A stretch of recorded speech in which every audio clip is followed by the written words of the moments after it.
Hi, I'm David with EV World News. We're talking about electric vehicles, green energy, and the stock markets. And I'm back today after Thanksgiving with our founder and chief editor, Bill Moore. How's it going, Bill? It is going fine. Had a good Thanksgiving. Had a friend over of my daughter, and since my daughter's in Seattle and we can't have her here, we had one of her close friends come in for dinner. She's a single lady, and so we had her over. Nice, nice. All right. Well, we've got kind of an eclectic mix of articles today. Well, let's start out with, and we're going to cover this a little bit later. Um, Bollinger Motors, an EV startup from Oak Park, closes for good. Now, it calls it a startup, but it really was, I guess, in startup phase for like 5 years or so. It wasn't, you know, um, Yeah, it's been a while. I interviewed him just after they made headlines, coming out with their vehicle. So um, this was before they rolled out that type of Land Rover kind of vehicle before um, Rivian was introduced. So yeah, I guess they just weren't ever able to make up their money. But let's see, their HR director said the last day of business was Friday, November 21st, because they've had some complaints of people not getting paid. Um, so David Michery, who's the CEO of Bollinger Innovations, which is what Mullen turned into, yeah, um, he said, will make us whole with regards to remaining monies when that went unpaid when the company missed payroll for the last two pay periods. Working on creating checks and believe they'll be in hand on Monday. It is the end of an era, but one you should all be very proud of. Um, Bollinger was founded in 2015, so they survived over about oh 11 years, yeah. I remember 10 interviewing years. them very early on. And they had a chassis cab truck and two SUV prototypes, but they just never quite took action, or never really Never took got any hold. traction. Yeah. So they were acquired by Mullen at some point, and then Mullen changed their name to Bollinger Innovations, and now they're both. It looks like I don't know if they're both closed or not. We're going to have a look at this in a little bit because I have some news. I want to cover stocks, and we'll talk a little bit about Mullen when we get over there. And some of the stuff that's a little disappointing, I find that I've seen in the EV space, since I've been in it. I was telling Bill, I've been at this doing the show with Bill now for a little over 2 years, and I've watched as some of these EV startups and technologies have come along. What was the name of our company that we liked that was in Oklahoma? The one that Oh, made that the was Canoe. Canoe. Yeah, Oh, and yeah. that there was a disappointing one that closed its stores. We've seen we've seen some shady stuff that's really happened in our space that's really been annoying and disappointing. You'd like to think that that when people want to criticize the EV industry, those would be the things I'd be criticizing, right? It's not like, oh, batteries suck, EVs suck, they catch on fire. It's like, no, you got a bunch of CEOs of EV companies doing really shady crap that At I'm least just, a few of them. Yeah. or at least in my opinion, okay? Yeah. So this is a news show. Some of this is our opinion, some of it is just trying to interpret what the news is doing. But you know, we'll see where that goes. Let's go ahead and let's talk about what's going on in the UK because we mentioned that they were coming up with a couple of pence tax on Yes. EV mileage. Now, somehow you got to figure out. I guess people have to turn in their mileage every year, right? Well, now what happens is that over in the UK, you have to regularly take your vehicle in. I assume about the time you have to pay whatever taxes are due, and it has to be inspected. And at that time of inspection, they will now collect the odometer reading and then do the math and then charge you based on what type of vehicle you have. So if you have a full EV, the rate now starting in 2028 is when this takes effect, from what I understand. The rate will be three pence which is roughly equivalent to 3 cents here, depending on where what the exchange rate and things are per mile.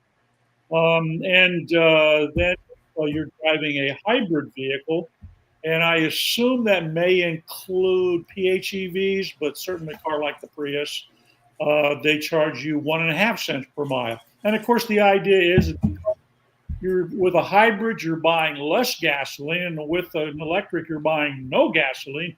You're not paying any kind of fee that they have, similar to what we have here, the federal gasoline excise tax.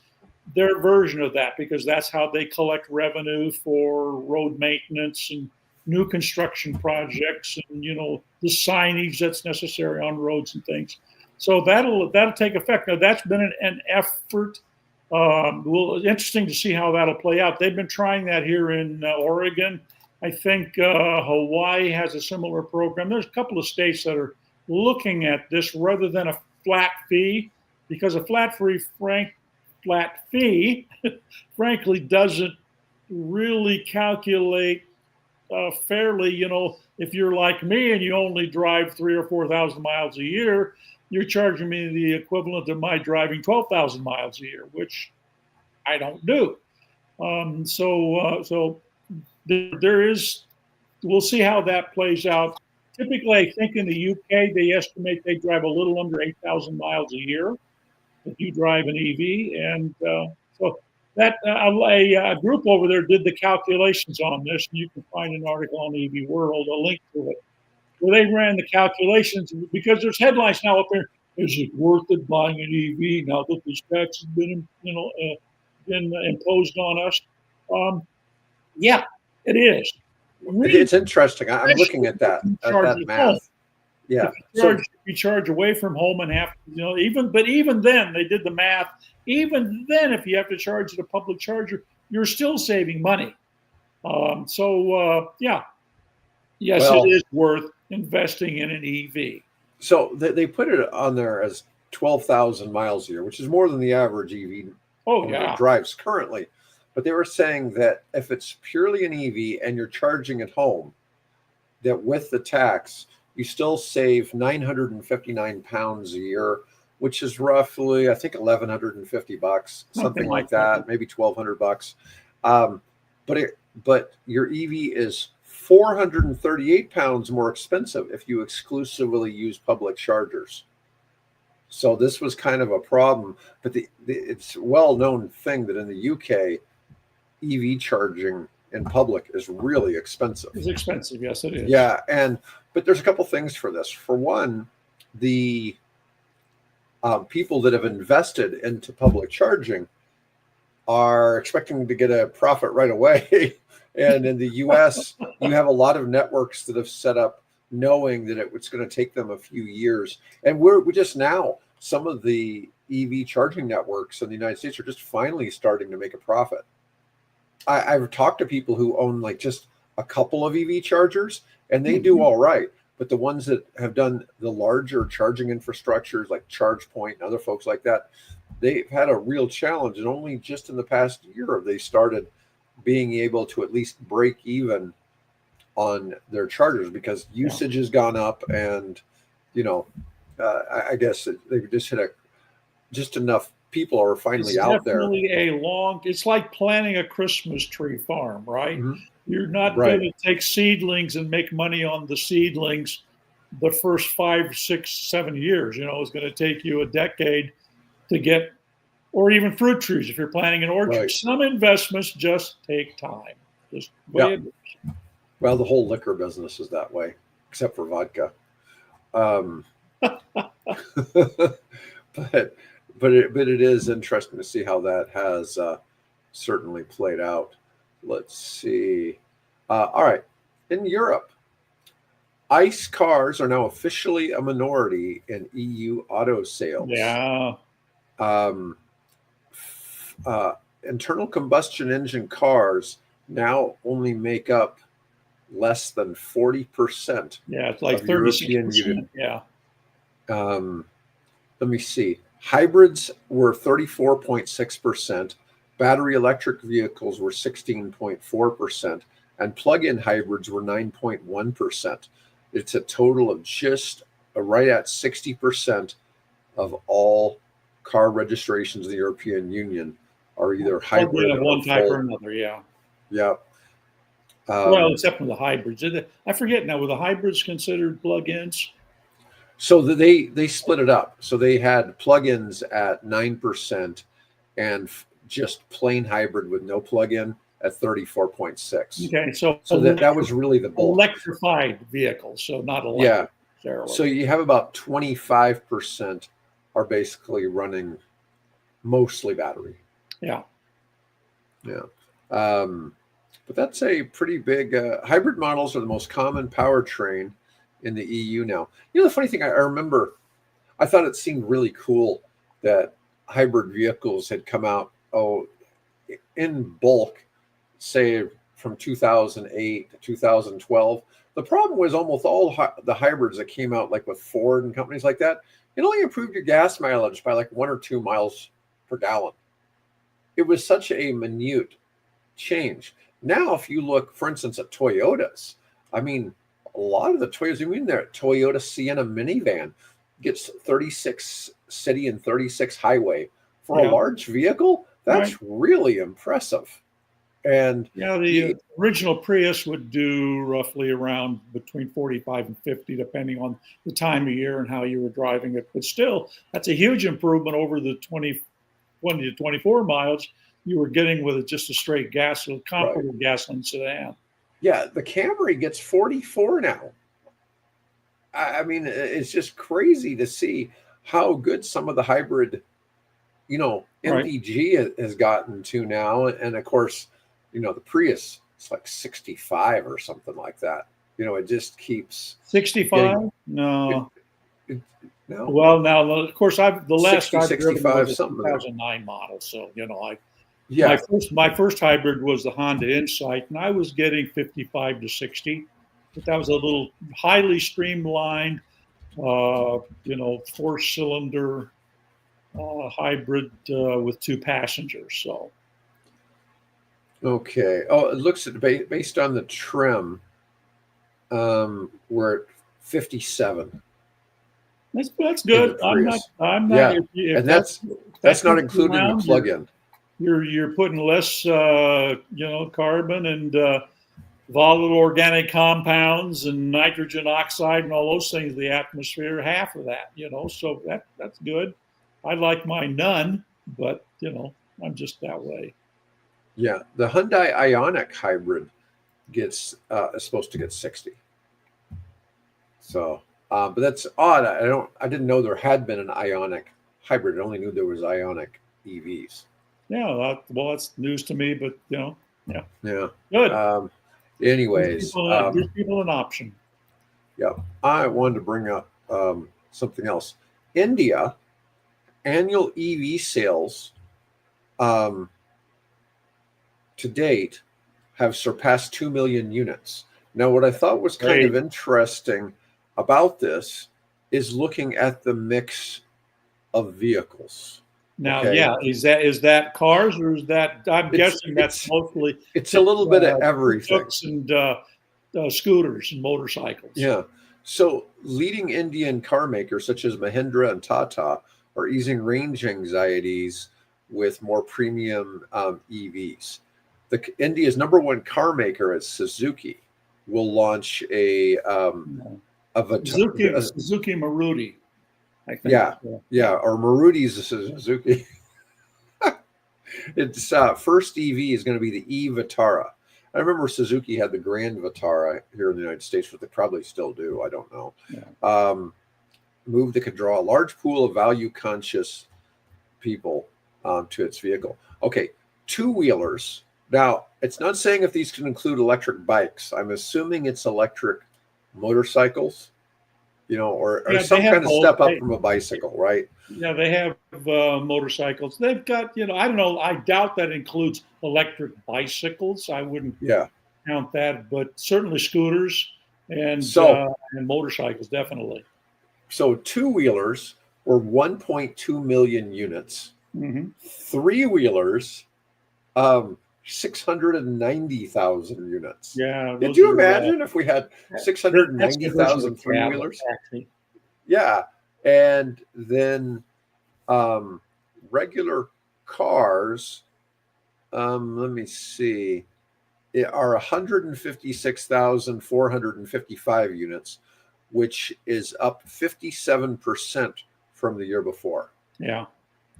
Well, they need it. There was a headline this week that the air in Delhi is so bad that it's almost impossible to live there.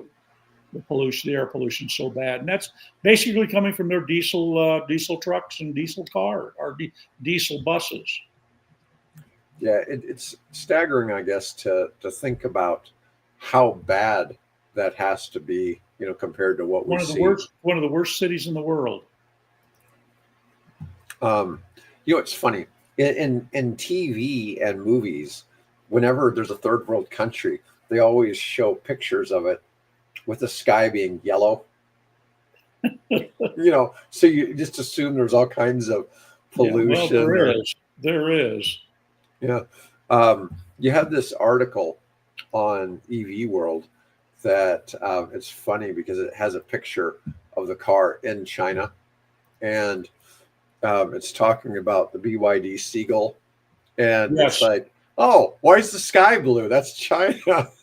Oh, yes. It still does look hazy. It still looks hazy, but well, now I don't know particularly where shoes. I had to take this photograph because it doesn't say where it is, so I had to put it in Google search, and Google search compared the image and said, well, it's in Suzhou or something like that, which is a large, obviously, city. This is, I guess, the photograph is their industrial park area. Mm-hmm. So yeah, I mean, you'll get clear days occasionally, and they're making significant progress. But there's also probably a little photoshopping and other things going on. Yeah, you never know. Well, at least they didn't put a rainbow in the background like Toyota does with the Prius ads. Yeah. Well, on Prius ads, all you got to do is watch the guys on the China show that take on what they refer to it as not propaganda but as slopaganda. How the CCP is trying to make the country look better than the United States, essentially, and they with Photoshop, with Photoshop type software and things. Hey, the funniest one was they have this software that'll take, and you can have it on your phone, and you can do a video of yourself, and it changes your face to where. I'm an old guy, it'll make me a young, handsome guy. If you're an older, not particularly attractive woman, it'll make you a movie star. So they call those filters, Bill, and they've been around on like Snapchat and stuff like that for years. Right. Okay, yeah. Yep. There's been complaints about that over the years, Bill. Then you'd be catfishing. That would be the expression. You'd be catfishing by sending out fake pictures. Yeah. But I remember a few years ago when I can't remember, it's the Chinese J-20 jet or something, but they released a video of the J-20 operating, and they were showing it like in combat scenes, but they had taken clips from Top Gun. Oh, sure. Yeah. Yeah. And used it in their propaganda video about one of their jets. It's like, oh, that's real good there. Yeah. Taking scenes from an American movie and pasting it in about your vehicle. But anyways, Chinese EVs that sell for $10,000 domestically, like the BYD Seagull, won't reach the U.S. due to tariffs, safety standards, shipping, and compliance costs. That vehicle would probably be, what do you think, 25, 30,000 in the United States? Yeah, probably. Yeah, if they conformed easily. Well, yeah. At least, they're 10 over there. I would probably factor in probably a 3 at least. So you think 30? I'd say probably somewhere between 25 and 30 if it ever showed up here. Well, we know it would at least be double just for the tariffs. So well, yeah, and that's not even including the tariff because it has to go through a whole bunch of, safety safety. improvements and things that apparently Chinese car makers do not have to comply with. Well, they've got too many people already, right? No, Well, I'm just it kidding. depends on who Just you kidding. talk to. Some people are arguing that the population isn't what they say it is, but I'm going to take. I'm not going to go there because I don't have a dog in that particular fight. I'm going to take Bill Gates's perspective on this. And just Okay. say they don't need the safety. They got too many people already. No, I'm just kidding, folks. I don't feel that way, but it's just that's kind of the way Bill Gates seems to operate, though, when he's trying to do good in the world, right? Well, I'm glad I live here and not there. Yes. All right. Let's get into our top news stories. So Michael Burry, who is famous from The Big Short, or is the investor from The Big Short, says that Tesla is ridiculously overvalued and is open to short position. Okay, so he's famous enough that by doing this, he can probably get some manipulation in the Tesla stock, or at least he's hoping to. And I find that a little disingenuous, but a little, maybe slightly unethical. If you've got that kind of, I mean, I don't disagree with him in thinking that the company, there's a hell of a lot of hype going on inside that Musk is good at boasting up or boosting up. They made some great products and innovations, and we wouldn't be where we are in the EV world if it weren't for what Tesla has done. So I give them, give them that. But wow, some of the promises he's made. I'm still waiting for that Generation 2 car, sports car, Roadster. I'm still waiting for that truck. I'm still waiting for full autonomous, safe driving that'll. I mean, they're making progress slowly in these areas, but not on the time schedule he is talking. He's talking about he's going to, by 2029, I think he's saying he's going to put an Artemis robot on Mars. And that by sometime in the 2030s, we're going to have a colony up there. Well, I don't know. It seems hard to fathom because the thing is, at the moment in my mind, it's a death sentence going to Mars. Oh, well, sure. No way you're coming back. It's only a one-way trip. Yeah, so that doesn't seem terribly fulfilling to humans to me. Until we get really space travel figured out a little more. And make it more like when it gets to be more like a plane ride, then or a sailing ship voyage from the old world to the new world, which typically took 4 or 5 weeks. Yeah. In a sailing, a square rigger or whatever, pilgrim style travel. Of course, it all depends on the weather and all those vagaries. So but if it took that instead of what is it, 6-8 months now to go one way. Yeah. And communication takes you what, 20 minutes? Just traveling at the speed of light, it still takes you 20 minutes to communicate back and forth round trip. Yeah. So that's, I don't know. It still seems a little far-fetched. I've studied lots of the NASA photographs that were returned from the various Mars rovers and things. And it's interesting, but boy, after a while, I think you get really tired having to constantly be wearing a spacesuit and looking at. The only thing interesting that changes happens to be the occasional passing dust devil. Mm-hmm. No plants, no seasons. If you're on the pole, you get to see this moving back and forth of the carbon dioxide, ice sheet. Yeah, well, who knows? The only way they're going to have a colony there, in my opinion, is if it's underground. Yeah. Well, isn't that? I think that's what Total Recall. Didn't they have most of that around? And there was a couple domed areas so people could see some sky, but I think most of that town was underground. Probably. All right. Anyways, Burry says Tesla's ridiculously overvalued at its 1.43 trillion market cap. Tesla dilutes shareholders by 3.6% annually through stock-based compensation, a practice Burry criticizes across the tech industry. The thing is, though, people know that's coming. So it's not like that's not sort of baked into the price already.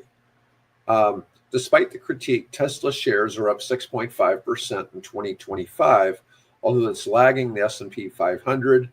It hit a record high of 488 in December of 24. Humans are ever hopeful. And it's down 1.35% today on that news. You should see my crypto. Oh, man. But I'm ever hopeful. Someday I'll break even.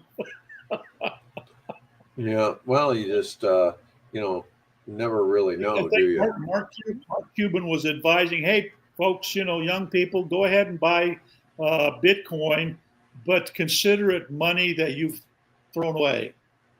It'll come back someday, but just consider it money.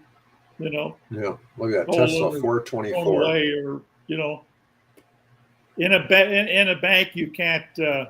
You don't want to gain access to a safe deposit box or whatever. Maybe what's in that safe deposit box will have value greater than what it was when you put it in the safe deposit box. All right, so don't expect to go to the moon. Oh, you seen Melania's crypto? Mm-mm. Her coin, meme coin, 99% drop in value. Oh, Lord. Yeah, I don't know why people really deal in the meme coins. I mean, it's... At least I don't know. Tesla, you can drive it. What do you do with a freaking meme coin except hope that, it'll, quote, go to the moon? Yeah, no. There's 20,000+ different meme coins. Oh yeah, I understand stable coins. When you've got a coin that's backed by some assets, I've seen ones attempted with in-ground assets. To a degree, I feel those have some real value, but they don't really catch hold. But obviously you've got things like Tether and have you read the book? What is it? Money Goes Up or something like that, or Dollar Goes Up.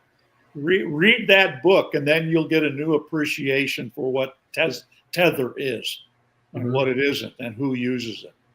Mm-hmm. Yeah, don't unless you want to get visited by the SEC or whoever's responsible. I see, lots of discussion in trade where stable coins have a lot of value in that trying to make a payment from other countries to another country's entity can take days. You can pay enormous fees and everything with doing in-bank transfers, whereas sending it as a crypto, it's instant. And you have minor fees compared. Oh yeah, they're trivial. You can transfer huge amounts of money, and the actual cost is basically trivial.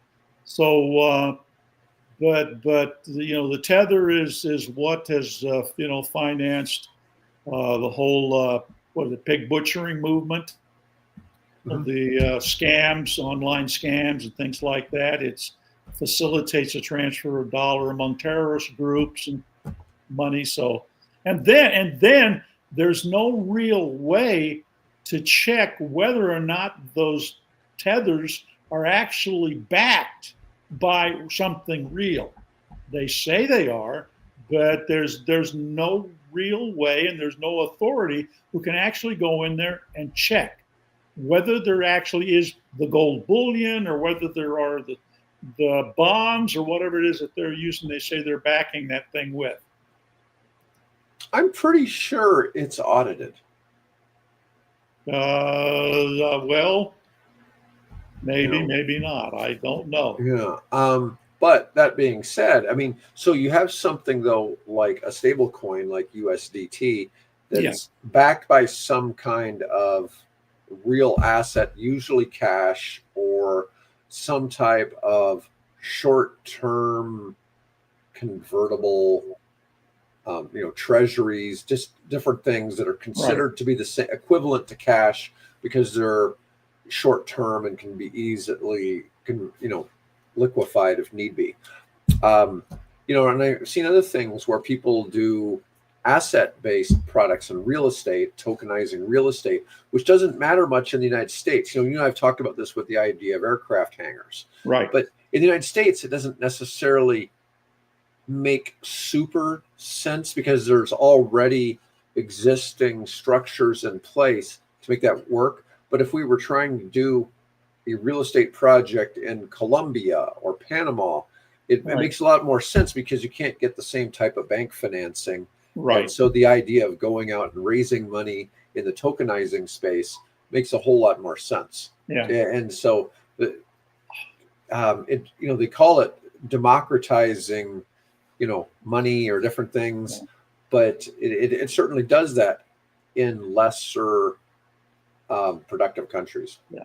I just happen to recall we had a local Democratic Party in our county meeting here last month, because we're now in December, and one of the candidates who's announcing his run for that particular congressional seat has a really interesting background. He worked for USA or USAID, Okay. the aid group, right? Mm-hmm. But what he did is he was one of the individuals who tracked down corrupt money transfer things, right? Mm-hmm. That was his job, was to find out, who was doing the transactions, what channels they were using to move funds and things. That was his job. And so we've got a local candidate for the Democratic nomination for the first congressional seat here in Nebraska, who has that as a professional background. He's done that for 7 years. Was he based here doing that? What's that? Was he based here in Omaha?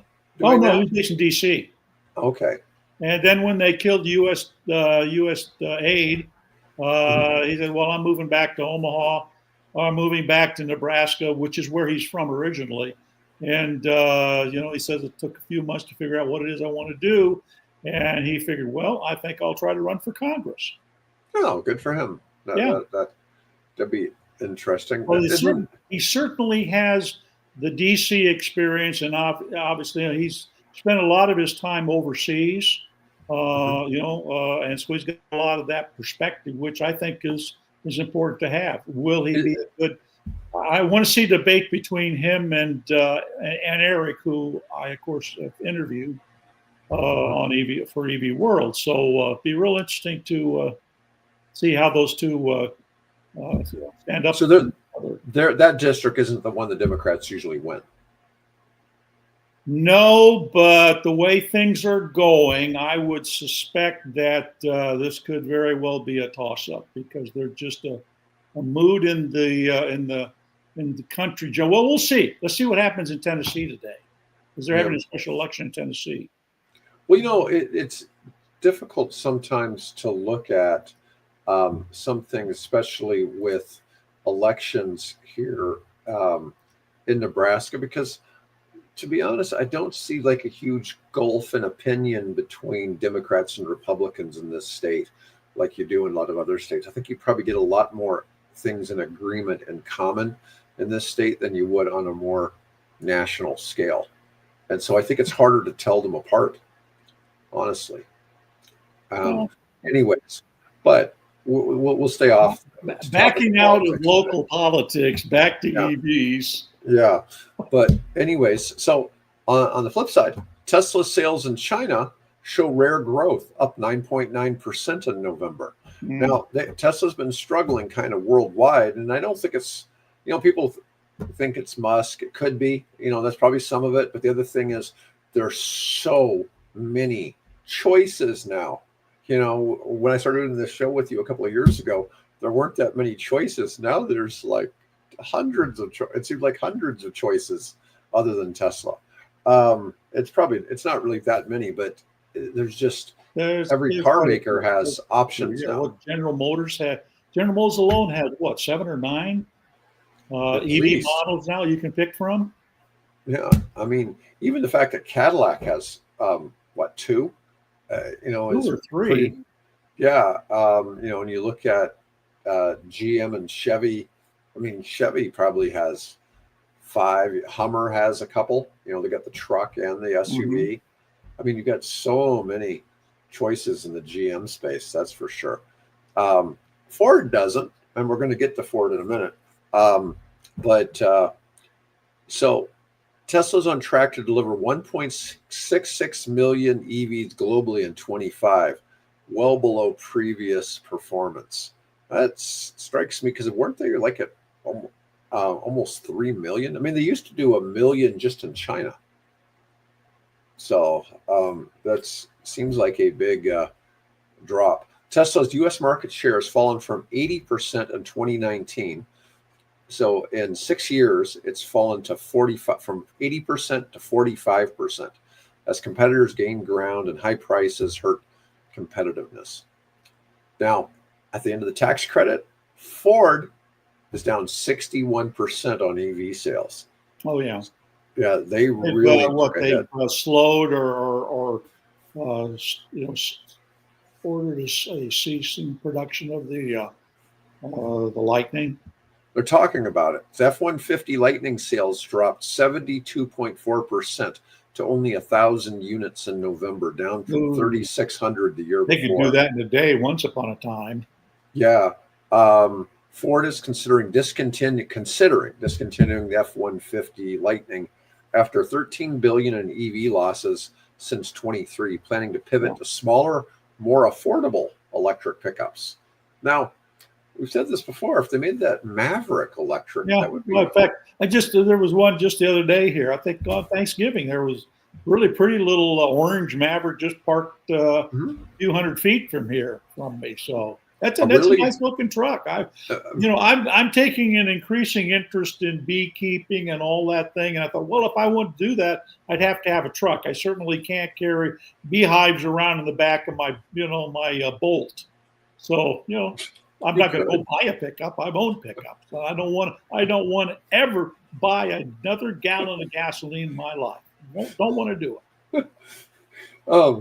In the movie Tommy Boy, there's a scene where they get pulled over in their car they were driving erratically for some reason. I can't remember why. And they get pulled over and they go running out of the car screaming, "Bees! Your guns cannot stop them," or something like that. Yeah. And the police officers, it's like, "Oh, I'm allergic to bees." They get back in the police car and drive off. Like their car is full of bees. Yeah, I can just, I can just see you driving down the road with a car full of bees swarming around inside it, Bill. Anyways, so at some point you would think at some point they're obviously going to don't they have a hybrid model? Well, that's what it is. The Maverick is hybrid. Well, they're not all hybrid, but I think they mostly. But it's an option you can get, yeah. Yeah, but I think the hybrid's very popular because it gets like high 30 mile per gallon. Oh yeah, why not? MPG, yeah, and it's not terrible. It's got a 5-foot bed. It's got a comfortable, 4 or 5 people sitting around. I don't know that 3 people would sit comfortably in the back seat, but I think it's for the size, it's decent. Norway hits nearly a 100% EV penetration. Incredible. Now, 19,400 new electric cars in November, with a few hundred non-electric, approach almost at 100%. Tesla has sold more cars in Norway in 2025 than any other automaker ever has in a full year, setting an annual sales record. Norway's success demonstrates what's possible with strong policy support and charging infrastructure. Plus, we think of Norway being, right now we're dealing with winter weather, right? And I was telling people that at my tennis club that there weren't many badminton players. The badminton players are all Indian. We have a large Indian community that plays badminton. Right.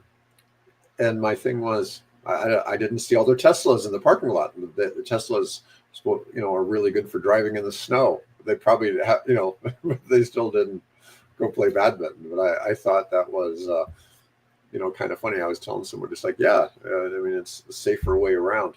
But anyways, I thought that was kind of comical. I, All I right. just I just noticed Rivian is really up today. Wow, Yeah. over $17.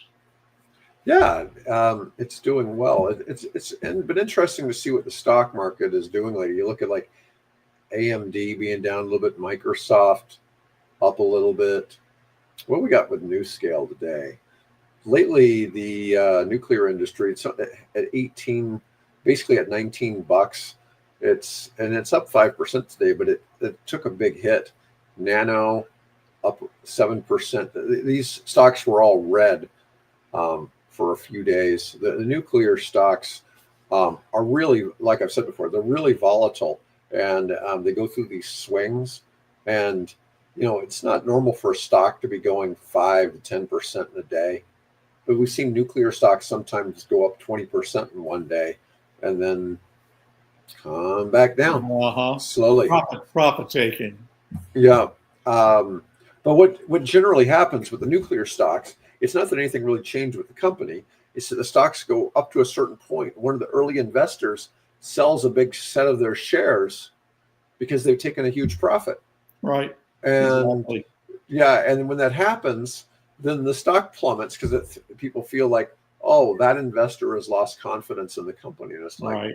well, it doesn't mean they lost confidence in the company, but obviously the price was really Well, attractive to take a take the sell. profit. Then when the price goes down, you buy back in Right. and Yeah. hopefully keep riding the wave. So And who knows, they may have done that. BYD had record exports, but domestics declined. BYD sold 480,000 NEVs. BYD sells both plug-in hybrids and EVs. So apparently, those combined, they call them NEVs, new electric. Is yeah, it the new? NEV is new electric vehicle. Yeah. Yeah. Oh Sales were no. It means new energy vehicle. new energy vehicle. There we go. Energy vehicle. Yeah. Yeah. Um, it was their highest monthly figure for 2025 was 480,000 units, but sales were down 5.25% year over year, marking the third consecutive monthly decline.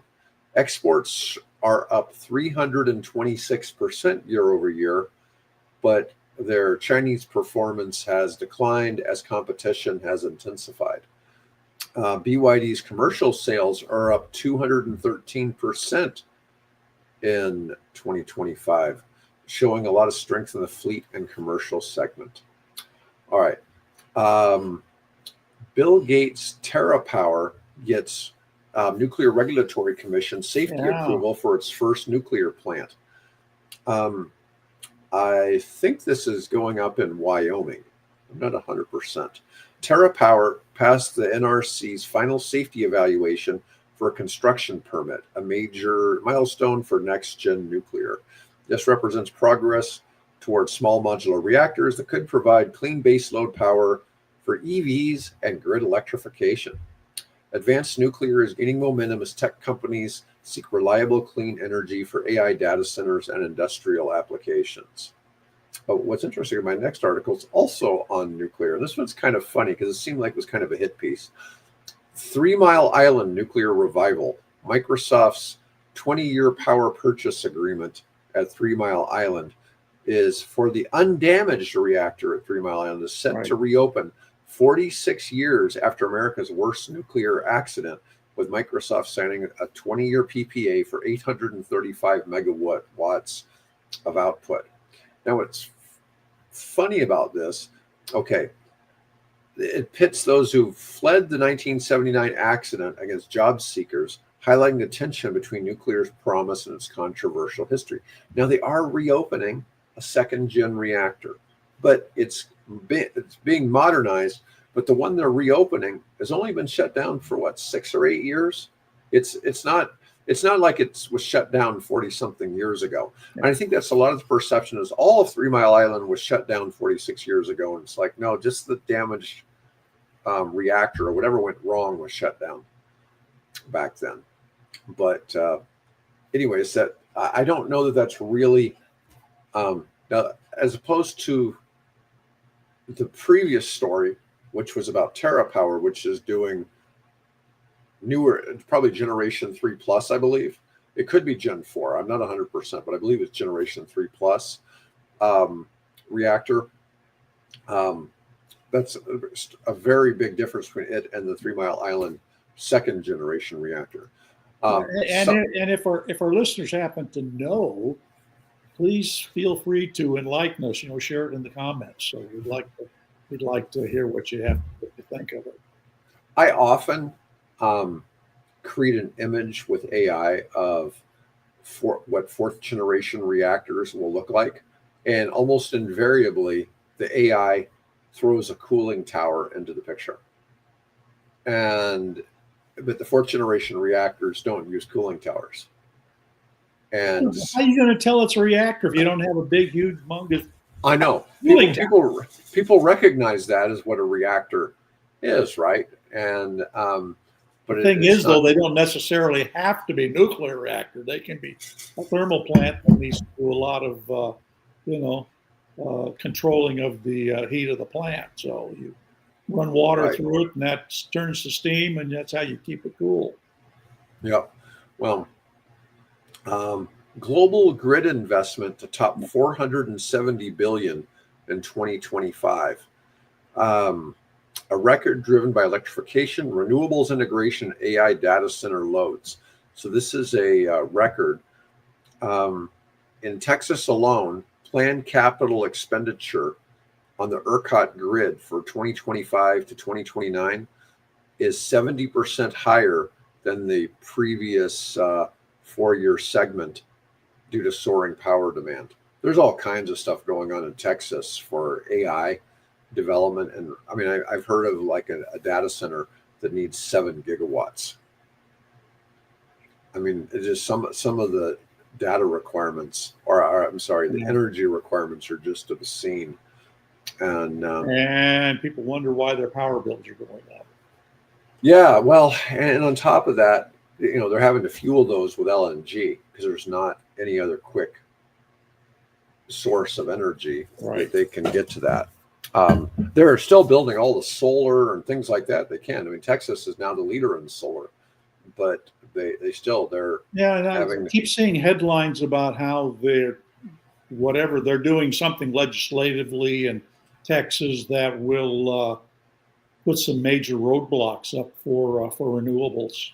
I haven't followed it closely. I've just seen the headlines. All right. Let's see here. Okay.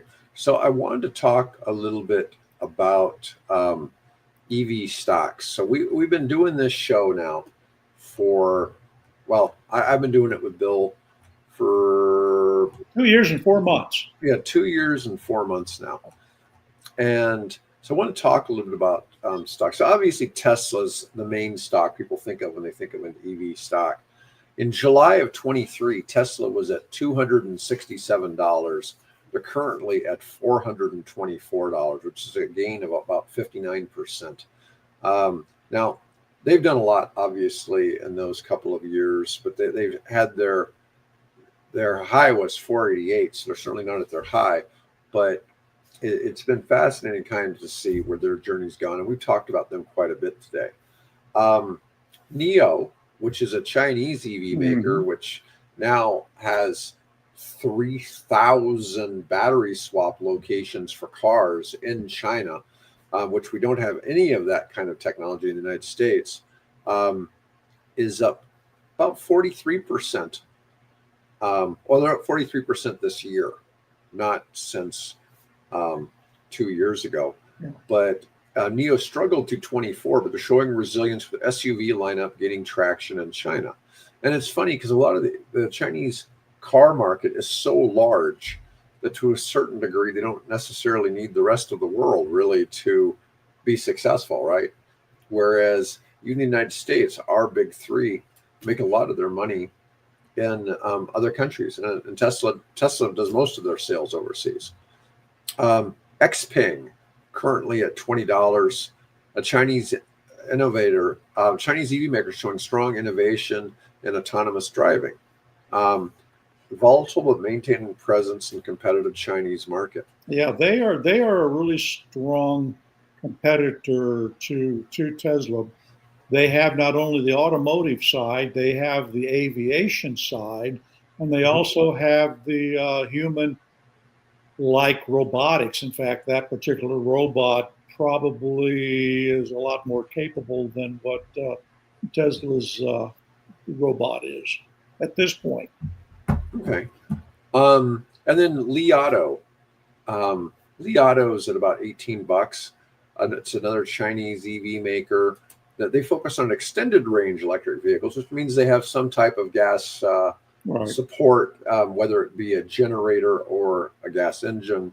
They're a little more stable than their other peers in China. And then we go to the stocks that have kind of been on the struggle bus.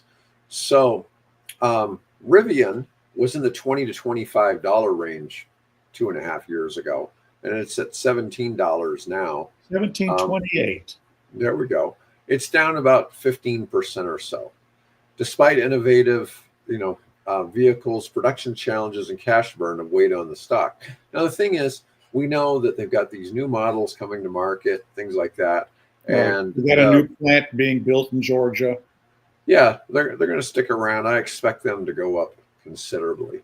I saw one projection that said hold on to it because it's going to go to 30, which of course would make it $5 more than the original high. Yeah, I think it'll do well, long term. Lucid's another one I think will do well long term. I'm not sure where we're at on the tracker today, but it was. They were up. They were up today. I just caught a glimpse of it going by, but I don't remember what the number was. It was $12, something like that. Yeah. Don't know what that's supposed to mean. Here it comes. Here it comes. Hold that thought. Hold that thought. 12.92. 12.92. But that's up from the $8 to $10 range a couple of years ago. And hello, Nicholas. But Lucid's had mixed performance, but they're certainly improving. They've got the new product out. They've got the Gravity's just finally coming to market. And all this time it's taken for Lucid to really kind of figure out what it's doing. And now it's winning these awards for being the top luxury EV. Yeah, and one of the most, if not the most efficient in the world. And they've got some cool things going on. They're making progress. Now let's talk about Nikola. One of my God, this is what I promised. Yeah. So we're going to talk about mainly where it seems like there's some kind of almost fraud or something going on in the space. Well, the Nikola CEO went to jail, right? So they famously did the demonstration of the truck rolling downhill when it was supposed to be motorized for a video. And Nikola, well, this is kind of funny. In the 2 years and 4 months, it's gone down from $1.20 to $1. So it hasn't really gone down that much, but it was already, it had the history of, basically goofiness affecting the stock. Then my next one's Mullen Automotive. And I liked talking about Mullen when we first came out because they seemed like they were doing some cool things in this space, but they've had catastrophic decline. They've gone from around $110 to now around the $2 to $3 range. I'm surprised they're even at that. I would have assumed that Mullen would basically be gone at this point. No, now they're trading for just a few cents per share. But this is what we were talking about with Bollinger, and they rebranded to Bollinger Innovations, and they're now trading as BINI. Let's see what that is. BINI stock. Yeah, 11 cents. Just terrible. Oh yes, Bill is a very sexy guy. But we Yeah. were talking about Who Bill's is not she on catfish. Firehead? What is that? Yeah, Well, thank you. I appreciate the compliment. yeah. And Bill's not catfishing today. He's been threatening to use filters to make himself look better. No filters here. This is Yeah, really no filters. Yeah. But anyways, yeah, Mullen has been just a disaster, and we were talking earlier about the layoffs and closing of Bollinger Motors, and the whole thing. And I think David Michery came out personally. He came out okay.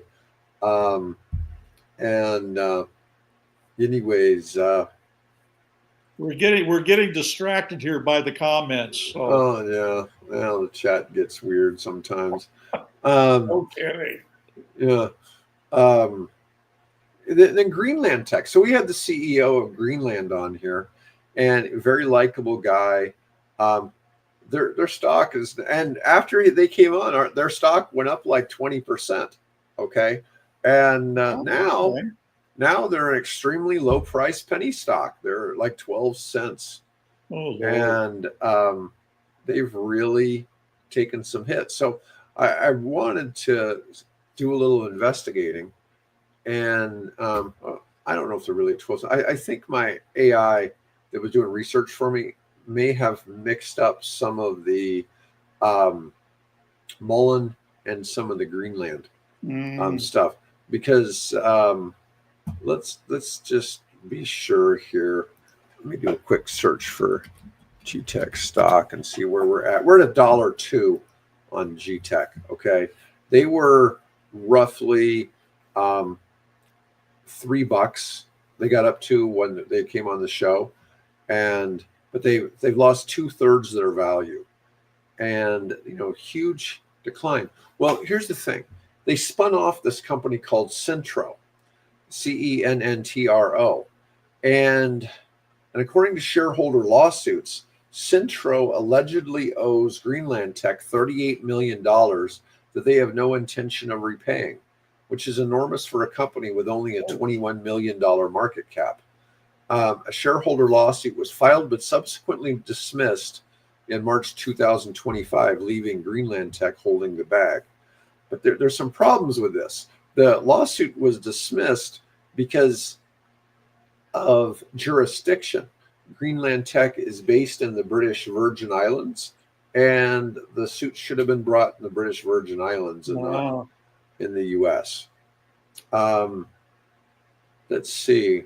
But they just don't look real good. They got 17 million in cash with 64 million in liabilities, of which short-term debt is 31 million. They don't have enough cash to cover current liabilities. They have about 22 million in AR, which is 48% of their quarterly revenue, which suggests customers aren't paying up on time.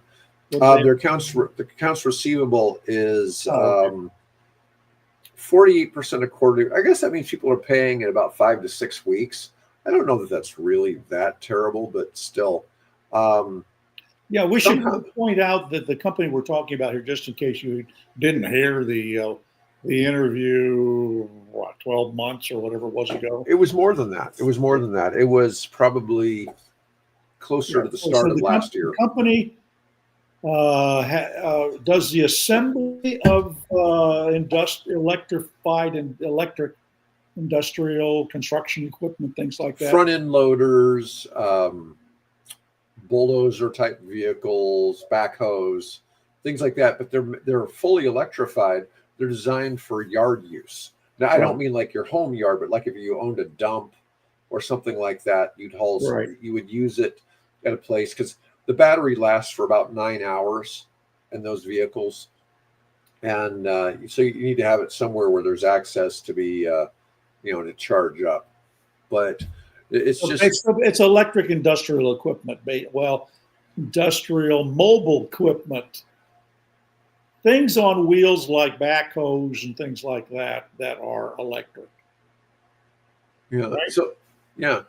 But they've got some other things that are going well for them. They've got free cash flow about $10 million a year, meaning they're basically profit. They have an operating margin of 12%. net income of $7.7 million a year. Are they having a problem with short sales, maybe? Well, they did. If you remember, Right. Raymond Wang, who was the CEO of Greenland that was on here, said that when that happened, he went in with a few million of his own cash and bought up and punished the shorts. So that was an unusual thing for someone to do, but he went in and bought up all of the cheap stock and forced them having to all take a loss. That is the people who are short sellers. Yeah. But the market's currently pricing GTech like it's going to run out of cash, can't collect receivables, may need to dilute shareholders, lost 38 million in the Centro debacle, too small to matter in the EV manufacturing space. Well, here is the challenge: is Centro CEO is Raymond's dad. Okay, so this is where, to me, it gets, as much as I like Raymond, I'm just not real sure about this. Yeah. So Peter Wang, the CEO of Centro, and he's apparently the chairman of GTech. So Raymond is the CEO, his dad is the chairman. Okay, classic case of related party transactions gone bad. Per the shareholder lawsuit, GTech planned to spin off its industrial vehicle and drivetrain businesses. The drivetrain segment represented 90% of GTech's total revenue. It was alleged that this was orchestrated to transfer GTech's most valuable assets to a separate company for Peter Wang's sole benefit. It would be a breach of fiduciary duties, failure to recover debts owed by Centro, orchestrating a spinoff designed to benefit the chairman, Peter Wang, at the expense of minority shareholders, and essentially stripping GTech of its revenue-generating assets while leaving the debt behind. The British Virgin Islands expressly requires a shareholder obtain leave from the BVI High Court to initiate a derivative action on behalf of a BVI company. The case was thrown out on jurisdiction grounds, not because the allegations were false. The underlying accusations were never adjudicated on the merits. So what's this done is, on the market's perception, it's absolutely toxic. But this is kind of what I keep going back to. As much as I love being in the EV space, in the public sector, Lucid seems to be honest. Rivian seems to be honest. Tesla seems to be honest, despite the criticisms people may want to dump on those companies for whatever reasons. We keep having this with Nikola, Greenland, Mullen. We were talking about Canoe. Yeah, another. Yeah, I mean, and I really just don't know what to think about that, Bill. I mean, it really kind of makes me sad to see that in this space that I love being involved in. But anyways, I just kind of wanted to throw that out there. Okay. And we've really gone over time today. Way over time. Yeah. And and we appreciate everybody My watching wife is today. getting anxious. She keeps walking in and out doing her housekeeping thing. So yeah, no show tomorrow. By the way, I'm here in the kitchen because it's warmer up here than it is down in the office. So no, I think we're good. And my co-host Mike Herzog's on his way back from Finland, so he won't be back by tomorrow. So we won't have a show tomorrow. Yeah, okay. He was in Helsinki. I don't know if he's Finnish or not. Herzog could be anything, right? I don't know. I don't either. Yeah. Anyways, all right. Okay. Folks, have a great day, and Bill and I will be back on Friday. All right.